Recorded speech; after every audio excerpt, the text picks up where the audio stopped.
Hello, everybody. Welcome back to our afternoon session. And we are here now facing the session entitled COVID Pandemic and Euthanasia, Some Reflections from the Netherlands. What is this session about? So, as we heard before, and as we know, the global pandemic situation created by COVID open many questions in different areas, such as economics, politics, etc. But first of all, in healthcare. One of the big issues has been whether the distribution of health resources has been equitable, or whether the allocation of health resources depended on criteria such as age, for instance. So I became curious to know how this issue has been faced in countries where euthanasia is legalized. And at this aim, I had the pleasure to invite Dr. Theo Boer, who is not only from the Netherlands, a country where euthanasia is legalized, but also he has extensive experience in ethics of end-of-life decision, of assisted suicide, and of euthanasia. So Dr. Theo Boer is here with us, and I want to tell you a little bit about him. He was born in Rotterdam. He studied theology and ethics in Utrecht and Uppsala. From 1987 to 2001, he worked as a researcher at the Center for Bioethics and Health Law of Utrecht University. He wrote his PhD thesis on ethics of James Gustafson. Now, since 2001, he is a senior researcher of ethics of Christian ethics at the Protestant Theological University at Utrecht and Groningen. And since the 2014, he is a professor of healthcare ethics. Now, from 2005 to 2014, Dr. Boer was a member of a regional review committee for euthanasia in the Netherlands, during which he assessed 4,000 euthanasia reports from Dutch government. He is currently a member of the Health Council, the most important advisory board for the Dutch government on healthcare issue. So after all of this, I want to introduce you to Dr. Theo Boer. Thank him again for his participation. And Theo, you have the microphone. Thanks. Thank you, Dr. Paravicini. I can be heard loud and clear? I guess you are muted. Make sure you are. I am not muted on my part. I hear you. You're perfect. Okay, I'm perfect. Well, thank you, Dr. Paravicini, for your friendly introduction. Many greetings from the Netherlands to all of you. I'm very happy and honored to be in your midst. We are 6 hours ahead, so we have had darkness for some hours. I will share my screen with you now so that you can see what I am up to. Well, my theme is the COVID pandemic and euthanasia, some reflections from the Netherlands. By the way, if you want to see me bigger than the screen that I am sharing with you, you probably know that you can take the cursor and push the cursor to the left so that the PowerPoint presentation will be smaller and my face will be a bit bigger if you want that. What will we do today? First, a disclaimer, of course, I have no interest, any commercial interest here. So what we'll do in the coming about 25 minutes, I'll give a small introduction about why I think it is important that we're talking about the topic now. Then I will say something about the Dutch euthanasia law and the numbers and the pathologies that we are seeing. Then some reflections on elderly people in case of a black scenario on the ICU units. A very important thing is discussions about the expertise center of euthanasia, and finally some of the ongoing discussions on completed life. And you're welcome to ask questions after words. Some introduction. The reason why we are talking about this theme is not that I like it so much, but it is, there are some facts that we need to take into consideration. And one of them is that elderly people are vulnerable and unproductive. And that is for an economic system such as the United States and the European systems, that is, in a way, it is a problem. Secondly, there's the argument that elderly people have had a long time to live and they have had a fair share in their lives. So why should we protect them endlessly? Third, moral consideration is that, well, actually, there is something as a natural lifespan, which means that people are, they are poised to die, if I may say that very unrespectfully. When you're a 70, 80 or 90 years old, it is natural to die. And then a fourth and more ethical argument is this, that doctors do cause suffering, what we call overtreatment, and they should be willing to refrain from unjust treatment. And that unjust treatment could be treatment that is unwanted by the patient. I have seen in my euthanasia past, so to speak, I've seen people who had, in the week before they got euthanasia, they still used life-preserving medications. They took the flu shot, etc., which I think is rather contradictory. I think they were pressed into taking that and they wanted to die. So unwanted medication, no. Then ineffective, of course, it's only expensive and it shouldn't be used. Damaging, of course, there are some treatment that may be effective, but that cause a lot of suffering. And then finally, there will some forms of treatment are simply unjust in the sense that they cost such a lot of money that other people will not have an opportunity to have health care at all. That's what we call a distributive justice. Just as a small introduction, and let me now go to the Dutch euthanasia practice. First, though, I want to show the statistics about COVID-19. And as you can see on this slide, we are at present at the highest level ever in the COVID pandemic, which is really weird because all of us, well, 90% of us have been vaccinated. But then, thank goodness, what you see is that the mortality is not as bad as as the numbers are. You see here the mortality, and you can see here in comparison to the incidence of COVID and the mortality of COVID, you see that vaccination really works.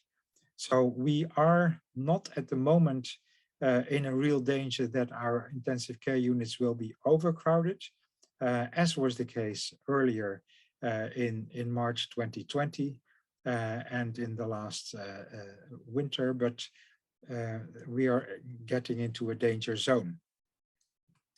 Now, the Dutch euthanasia law, I just want to say, what is it? Euthanasia is possible under the following criteria. First, it should be a medical diagnosis.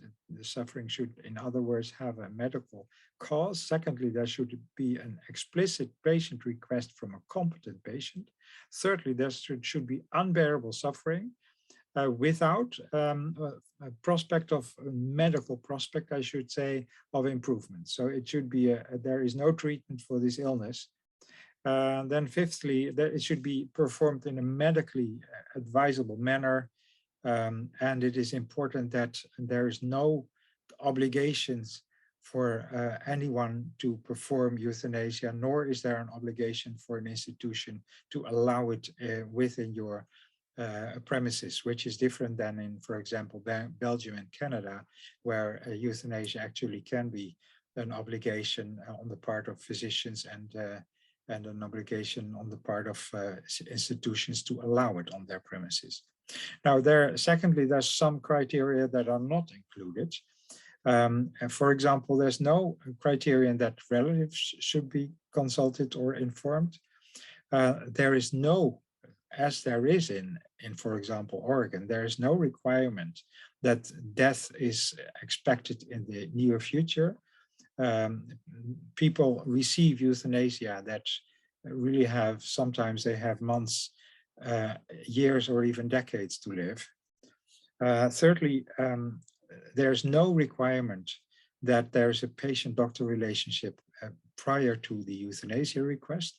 It was the good practice in the Netherlands to have that doctor-patient relationship, and we thought that it was a good warrant for that euthanasia would not take place without proper care. But now we have, as I will show later, we have the Euthanasia Expert Center, and they provide euthanasia for anyone, irrespective of whether they have ever seen the patient.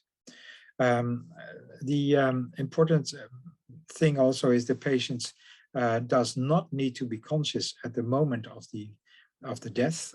We have seen cases where a patient had an advance directive, and we also have seen cases where the patient actually showed signs of resistance, but was euthanized on the basis of an advance directive.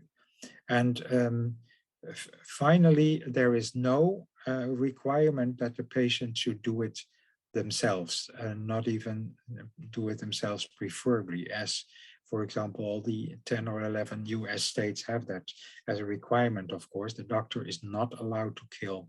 In the Netherlands, it's just exactly the opposite. The doctor is punishable when they leave the house of the patient before the patient is dead. And then finally, a definition, as you can see on that slide, on the bottom of the slide: euthanasia is the active killing of a patient at the patient's request by a doctor. So when there's no request, there's no euthanasia. And the term comprises both euthanasia and a physician-assisted suicide. But as you can see here, 97% of the people and their physicians, we don't know exactly about the interaction between the two, but in 97% of the cases, it is the doctor who kills. And actually this percentage has grown, because 20 years ago, it was 90% that chose euthanasia, and now it is 97%.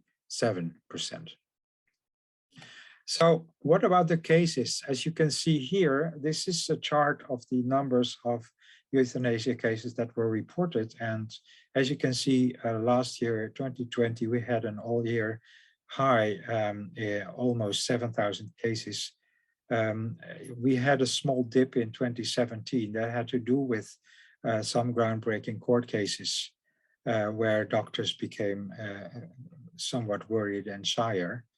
But it has not stopped the line from going up. It has to be said that 2020, as you can see, is the highest number despite COVID-19. I'll come back to that later. Another thing that you need to know is that the overall mortality has remained level. So it is just about 140,000 deaths per year in the Netherlands. It has to be said, though, that there was an over-mortality last year of about 18,000. So does that explain the raise in the numbers? No, I don't think it does, because COVID, if I may say that in a little disrespectful manner, COVID is not euthanizable. Euthanasia process takes weeks, if not months, and often because a patient expects a death that does not come.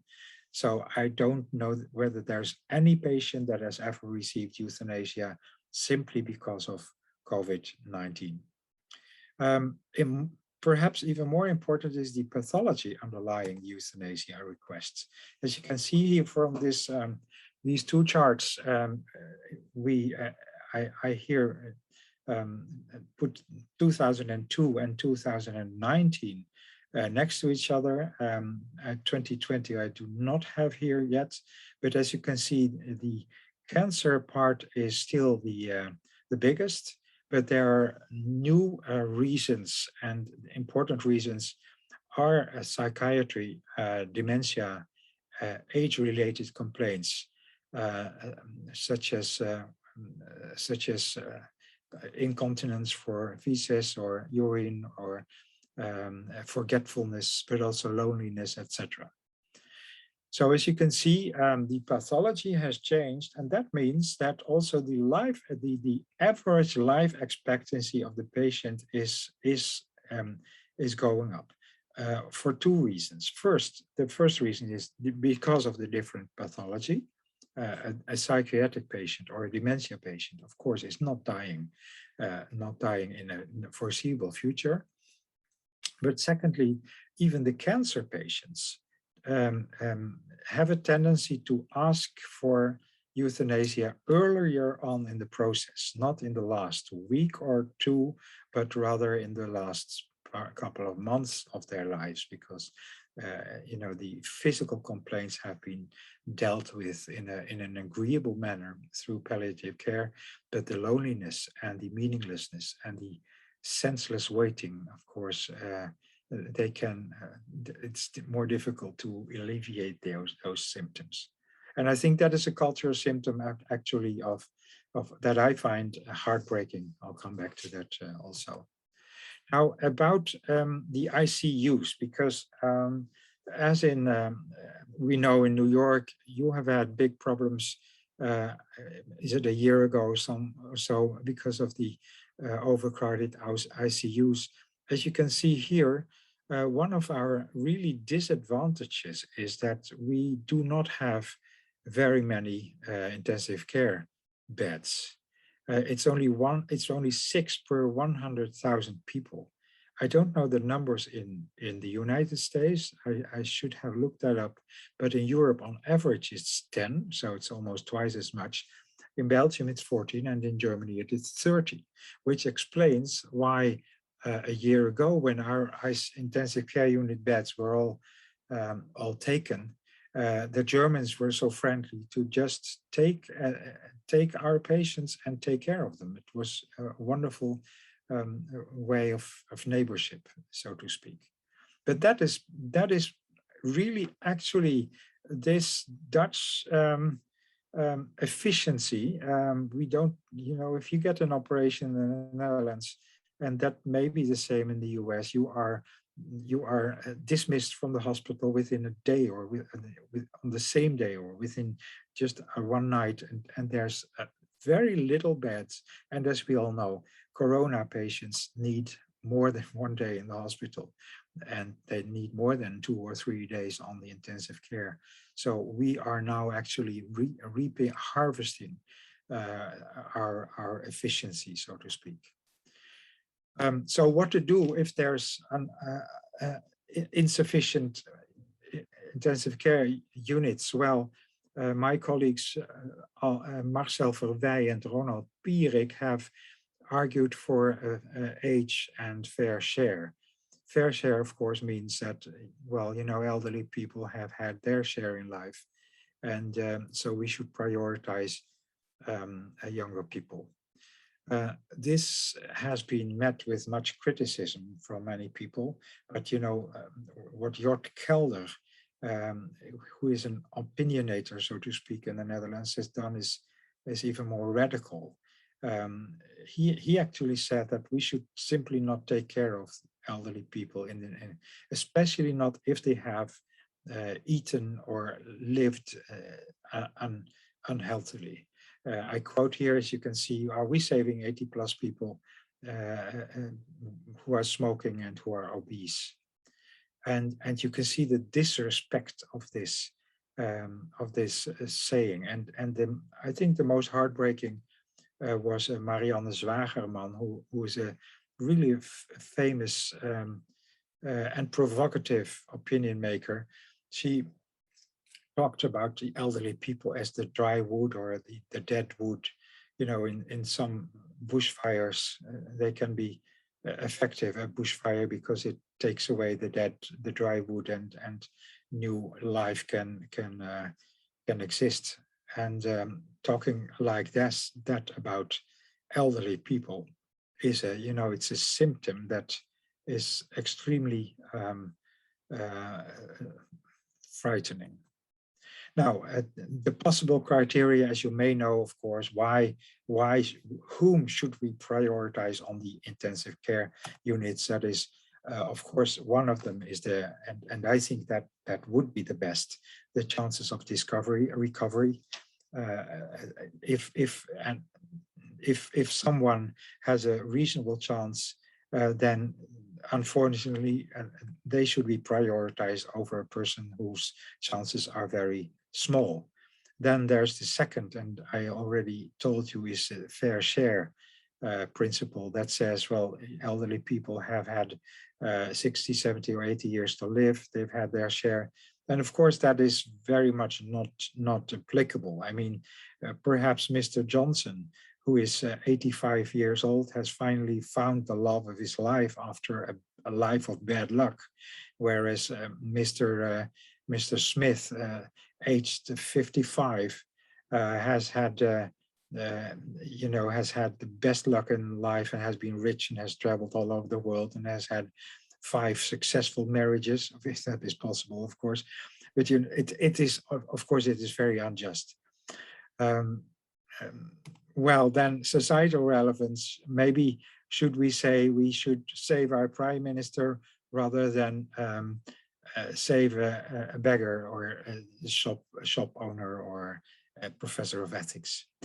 And then the dice, of course, is I think actually, personally, I would argue for a combination of the first and the fourth, which is the chances of recovery. And then if there are 2 patients with exactly equal chances of recovery, we should roll the dice. That is my personal opinion, but I have been attacked for it, and that's what happens, and I accept that. Then something which is important for you to know is that I told you that in the Netherlands we have now an extra, it's called it was named the End of Life Clinic, Levenseinde Kliniek, but it was renamed in 2019 to Euthanasia Expert Center. This is a place where they provide euthanasia and assisted suicide to about 1,000 persons per year,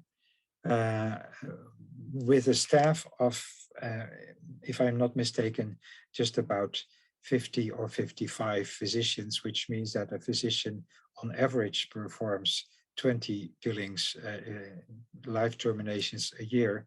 But I know that some of the colleagues, much less, especially psychiatrists, and some of them much more. And I know that there's some doctors who perform that 50 times a year. What is interesting for our purpose today is that actually the Euthanasia Expert Center suspended most euthanasia cases in mid-March 2020. And their argument was that euthanasia care cannot be identified as a top priority in healthcare. That is interesting, really, because I thought, and of course that is the general logic of right to die societies. They say it is very necessary because otherwise these people will have a horrible life, a horrible death. I have heard of no place where palliative care was provided, where the palliative care was suspended. Now, the Euthanasia Expertise Center suspended most of its service, and they noted, and I quote here, "In the interest of public health, our patients, and the interest of the loved ones and employees of the center, it is no longer responsible to continue our current care provision." Interestingly, by the way, that euthanasia is framed as care of course, it is care. It is a form of compassion. I grant that, but it is a very, very special form of care. Anyway, it's stated that, and I quote again, euthanasia care cannot be identified as a top priority in healthcare. And the center, and they apologized to prospective patients, stated, and I quote, "We would like to urge people who intend to register not to contact us at this stage and to wait for a message that we are open for new registrations later on." And they reopened 2 months later. Its capacity to receive patients is still limited, especially psychiatric patients.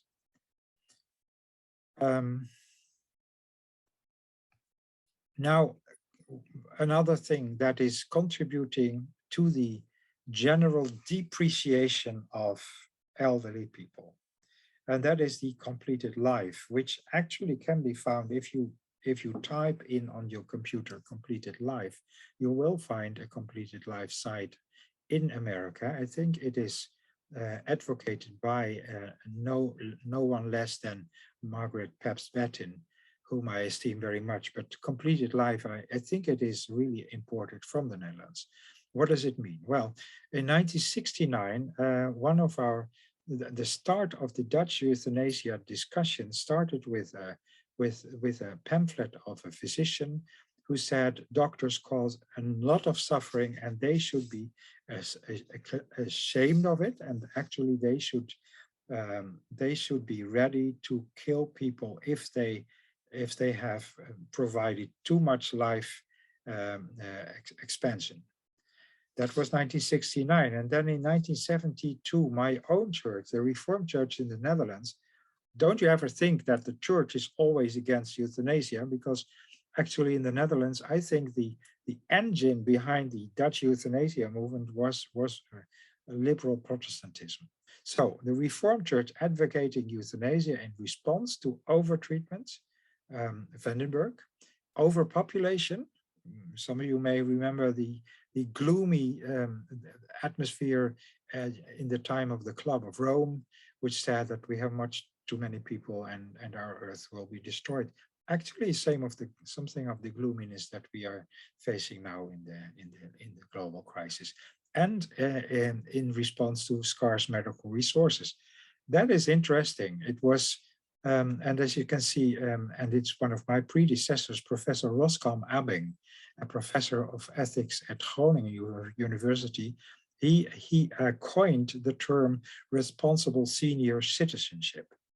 Responsible senior citizenship means that elderly people who have had, again, here it comes again, their fair share, should act responsibly, and they should, first, they should not claim expensive treatment.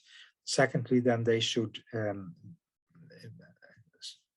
possibly ask for active life termination, voluntary, but then that was the most worrisome thing. He said, I cannot exclude that people will have to be killed under obligation. That ghost was chased away in later on. Thank goodness, because in 1973 we saw the foundation of the Dutch Voluntary Euthanasia Society, which stressed that euthanasia is only euthanasia if it is voluntary. But you know, my point here is that something may be voluntary, but what if a patient voluntarily asks for their own demission, for their own destruction? That is not that is not murder, of course, but it is tragedy, isn't it? People asking for their own demise. Now, 1991, it comes closer to completed life. The former chairman of the High Court, Huib Drion, advocated for a pill given to any elderly person on their request to be able to take whenever they want it and whenever they think their life is complete. Our health minister, Els Borst, who was actually the initiator of the Dutch euthanasia law, also said that she hoped that completed life one day would become legally possible.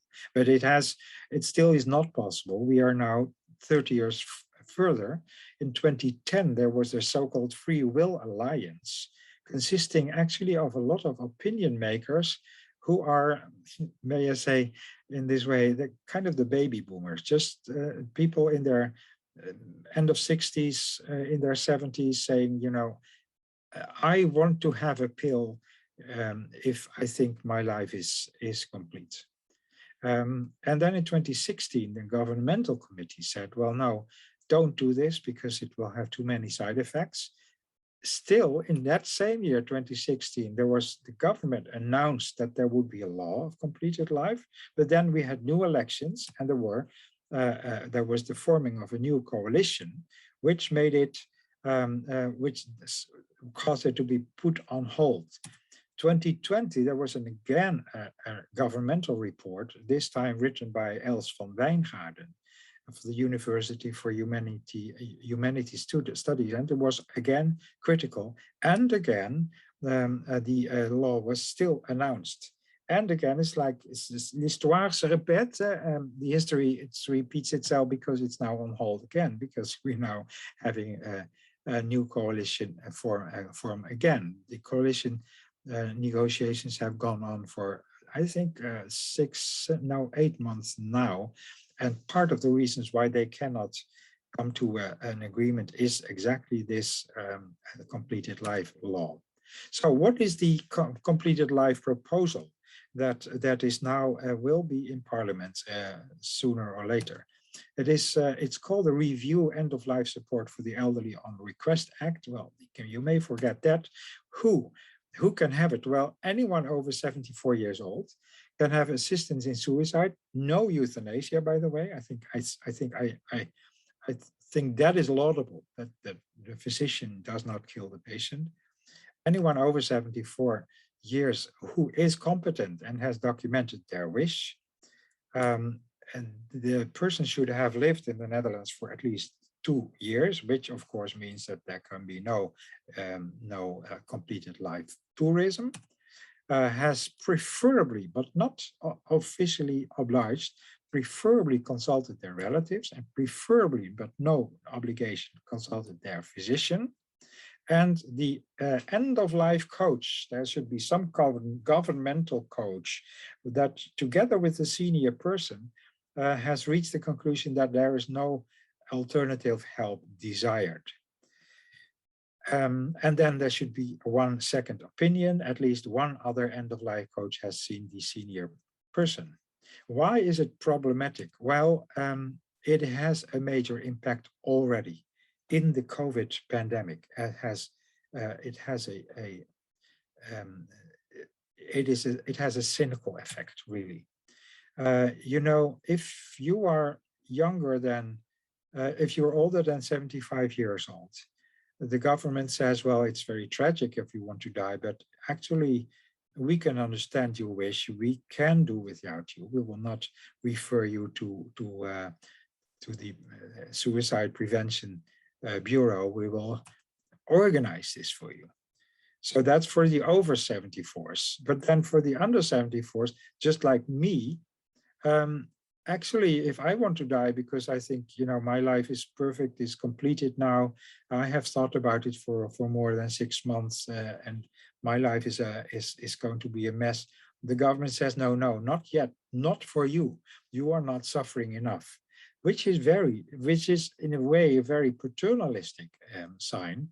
But you know, it conveys the message to people over 74 years old that government thinks that their lives should not be protected as the lives of the younger people should need protection.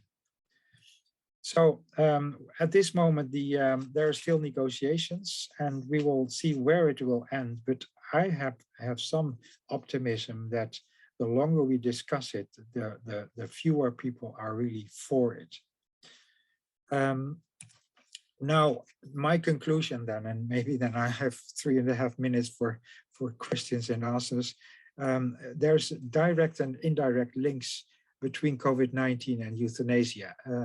There's the direct link is, strangely enough, that euthanasia is not seen as urgent, which means that what is it if it is not urgent? by the way, the numbers also for the end-of-life clinic or the Euthanasia Expert Center, they have gone up since last May. Actually, and that was because many people feel lonely, they feel isolated, and it adds to their physical complaints. And then indirectly, euthanasia, as you can see here, is the proper, it's considered to be some kind of a proper response to loneliness and scarcity of medical resources. So that brings our society, if I may say so. I have become very critical of euthanasia, especially critical of euthanasia as a law. I can sympathize with individual euthanasia cases, but I think we should not have legalized it, because what you see is that a law is not only the result of a societal movement, but it is also the beginning of new societal developments. And one of that societal developments is an attitude of condescendence of elderly people, and an attitude of despair, of cynicism about being elderly and vulnerable. So that is actually my my talk for now. So thank you for listening, and I don't know whether you have any questions. Thank you so much for your very informative talk. And I think, you know, the data that you gave us and the reflection you gave us are very, very informative. It will make us think about more, you know, in the United States, you know, at least in New York State, because in some states we have already assisted suicide, but euthanasia is at the door. And so that's really scary. Anyway, let me see. If nobody has a question, I do have a question for you. Maybe you already touched a little bit on that. Now, and I ask you as a citizen in the Netherlands, and your impression about your other citizens, let's say. So in a country where euthanasia has been legalized, what was the reaction of the people to the introduction of euthanasia? The people, you know, the common people, and what was the reaction when, in presence of COVID, so in the possibility to have a terrible death, did people long for euthanasia? I think that, as in many countries that introduce some form of assisted dying, the reactions to euthanasia are generally positive to neutral. Maybe, you know, I think it's in part because people think, well, you know, I have no obligation to be killed. It's only a liberty. Compare it to prostitution in the Netherlands, which is legal. It is permitted. That doesn't mean that, and I think 90% of the people in the Netherlands say that, okay, it's okay that it's permitted. However, if you would ask, would 90% of the people affirm that going to a prostitute is a good thing, then I think most people would say, no, not for me, not in my marriage, not in my relationship. So we're talking about a liberty that others have.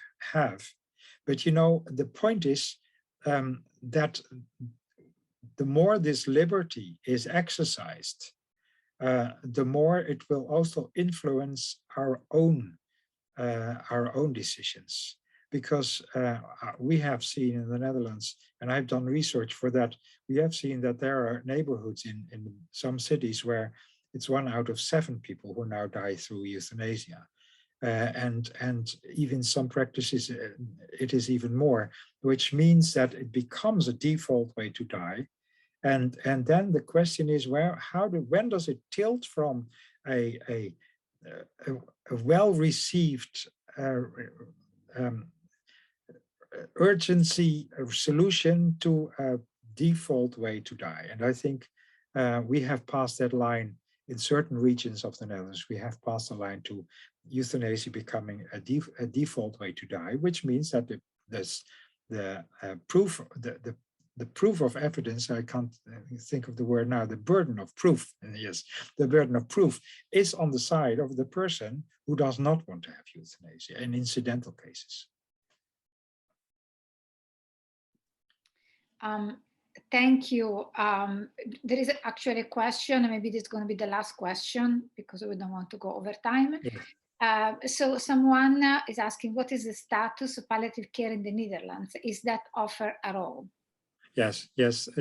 Thank you for that question, because palliative care in the Netherlands has become very, very good.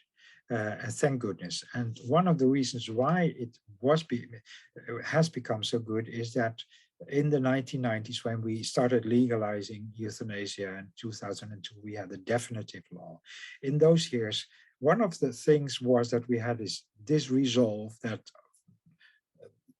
the Vatican and critics from abroad could not say to the Netherlands, your people want euthanasia because of the insufficient palliative care. So we did make this possible. I have to tell that the context of acceptance of euthanasia in those years, in the 1980s and 90s, the palliative care did not have the level of surrounding countries. So I think perhaps if we would have had euthanasia, if we would have the level of palliative care in 1991 that we have now, I doubt whether we at all would have had a legal euthanasia. So what is the difference? And then I will stop. But what is happening is that people use the commonly very good quality of palliative care, but then they say, okay, I've used that up, it has taken away my pain, etc. But they cannot take away my loneliness, my meaninglessness, etc., my care dependency. So that is why I still want euthanasia after good palliative care trajectory. Thank you. Thank you very much. Unfortunately, we need to go to the next session. It was a pleasure seeing you again. And, hopefully we'll see each other soon. Okay. Thank you. All best to you. Greetings from the Netherlands, and hang in there.